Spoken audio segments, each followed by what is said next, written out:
திமுக அமைச்சர் மூர்த்தி அண்மையில் மதுரையில் நடைபெற்ற ஒரு நிகழ்வில் சர்ச்சைக்குரிய வகையில் பேசுவது போன்ற ஒரு வீடியோ இணையதளத்தில் வைரலாகி இருந்தது. அந்த வீடியோவில் இது ஆண்ட பரம்பரை என்பதை நீங்கள் மனதில் வைத்துக் கொள்ள வேண்டும்.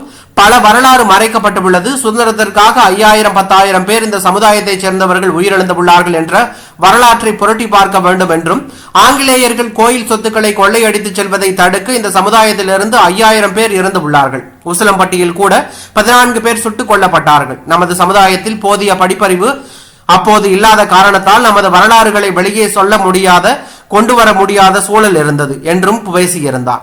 ஒரு சமுதாய மக்களை உயர்த்தி பிடிக்கும் வகையில் அமைச்சர் மூர்த்தி பேசியதாக பல்வேறு சர்ச்சைகள் எழுந்தன. இது குறித்து இன்று மதுரையில் விளக்கம் அளித்துள்ளார் அமைச்சர். அதில் பேசிய அவர், நான் பேசியதை சிலர் தவறாக எடிட் செய்து வெளியிட்டுள்ளார்கள். நான் பேசிய வீடியோவை முழுதாக பாருங்கள், பிறகு கேள்வி எழுப்புங்கள். தவறான தகவலை சிலர் பரப்புகிறார்கள். நான் அமைச்சர் எல்லா சமுதாய மக்களுக்கும் பொதுவானவர். படித்து 450 பேர் பணியில் சேர இருந்தார்கள். அவர்களிடம் பேசும்போது எல்லா தரப்பு மக்களும் இருப்பார்கள். அவர்கள் அனைவரிடமும் அனுசரித்து செல்ல வேண்டும் என்று தான் கூறினேன். யாரோ வேண்டுமென்றே நான் 2-3 மாதங்களுக்கு முன்பே பேசிய வீடியோவை எடிட் செய்து பதிவிடுகிறார்கள். ஆண்ட பரம்பரை என மன்னர் காலத்தை குறிப்பிட்டு சொன்னேன். அதனை தவறாக சிலர் பரப்பி விட்டார்கள். அதற்கு நான் பொறுப்பாக முடியாது என அமைச்சர் மூர்த்தி பேசியுள்ளது பரபரப்பையும் அதிர்ச்சியும் ஏற்படுத்தி உள்ளது.